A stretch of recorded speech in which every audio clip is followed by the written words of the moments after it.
Hello friends, কেমন আছো তোমরা? আশা করছি ভালো রয়েছো। দেখেই বুঝতে পারছো আজকে একটা নতুন রাইসের রেসিপি নিয়ে চলে এসেছি। এটা বাড়িতে বানানো খুব সোজা, একটু ভিন্ন স্বাদের। তোমরাও যদি সহজে বানাতে চাও তাহলে এইভাবে বানাতে পারো। এটা বানাতে নিয়েছি গাজর, আলু, বিনস আর কাঁচা লঙ্কা। ব্যাস, ঘরে থাকা উপকরণ দিয়ে তোমরাও কিন্তু খুব সহজেই বানাতে পারবে।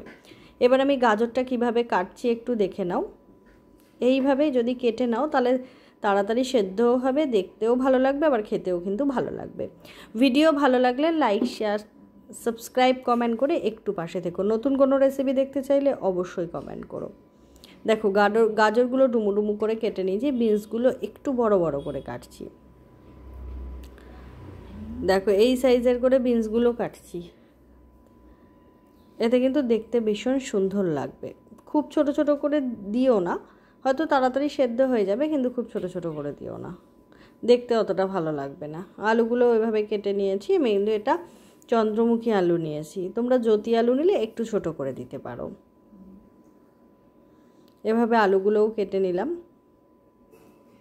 এবার লঙ্কাগুলো কিন্তু একটু চিড়ে চিড়ে নিয়েছি। দেখো সবজিগুলো কিভাবে কেটেছি দেখে নাও। গাজর আর আলু কিন্তু আমি ডুমো ডুমো করেই কেটেছি। আবারও বলছি, নতুন কোনো রেসিপি দেখতে চাইলে অবশ্যই কমেন্ট করো। ভিডিও আর আমার চ্যানেল ভালো লাগলে সাবস্ক্রাইব করে দিও। এবার আমি একটা কড়াই বসিয়ে তাতে সামান্য পরিমাণ সাদা তেল দিয়ে দিলাম। এটা তোমরা সর্ষের তেলেও করতে পারো। দিয়ে দিলাম একটা শুকনো লঙ্কা আর সামান্য পরিমাণ গোটা জিরে দিয়ে ভালোভাবে ভেজে নিচ্ছি।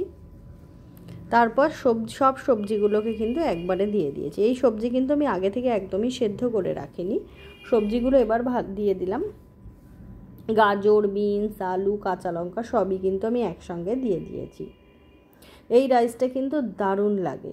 এবার আমি এটাকে একটু নুন দিয়ে দিলাম যাতে তাড়াতাড়ি একটু সেদ্ধটা হয়ে আসে, সেই কারণে নুন দিয়ে আমি ভাজতে শুরু করলাম। তোমরা অন্য কোনো সবজিও কিন্তু ভাজার সময় সামান্য পরিমাণ নুন দিতে পারো, এতে স্বাদও যেমন ভালো আসে, তাড়াতাড়ি কিন্তু সবজিগুলো সেদ্ধও হতে থাকে। আমি ভালোভাবে এগুলোকে ভেজে নিচ্ছি। দেখো ফুটতে শুরু করেছে, দিয়ে দিলাম সামান্য পরিমাণ হলুদ। দেখেই নিয়েছো, সামান্য পরিমাণ হলুদ দিয়ে দিলাম। দিয়ে এটাকে ভালোভাবে ভেজে নেব। দেখো কত সুন্দর দেখতে লাগছে, তাই না?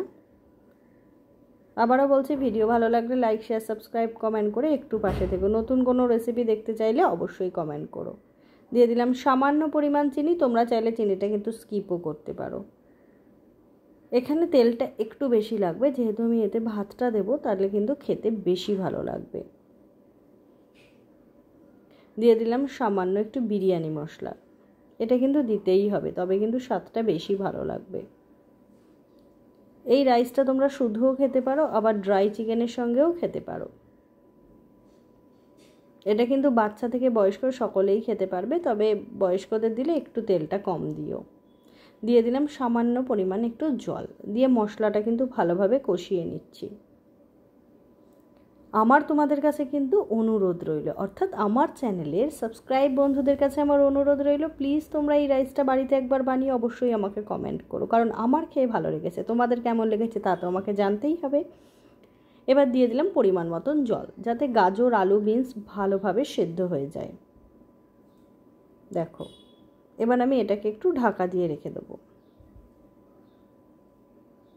ঢাকা দিয়ে দিলাম যাতে এটা সেদ্ধ হয়। দেখো জল ফুটে উঠেছে, দেখতে পাচ্ছ, দেখে বুঝতে পারছো প্রায় সব সেদ্ধ হয়ে এসেছে। দেখতে পাচ্ছ কত সুন্দর লাগছে। এবার আমি ভাত দিয়ে দিলাম। এটা আমার বাসমতি চাল, দিয়ে আমি দিয়ে ভালোভাবে নাড়তে শুরু করেছি। নাড়া হয়ে যেতে আমি এটা একটু সার্ভ করে দেখাচ্ছি, কারণ আমার রাইসটা তৈরি হয়ে গেছে। দেখো কত সুন্দর দেখতে লাগছে, তাই না? উপরে একটা কাঁচা লঙ্কা দিয়ে দিলাম। একদম নিরামিষভাবে তোমরাও কিন্তু এটা বাড়িতে বানাতে পারো। ভিডিও ভালো লাগলে লাইক, শেয়ার, সাবস্ক্রাইব, কমেন্ট করে পাশে থেকো।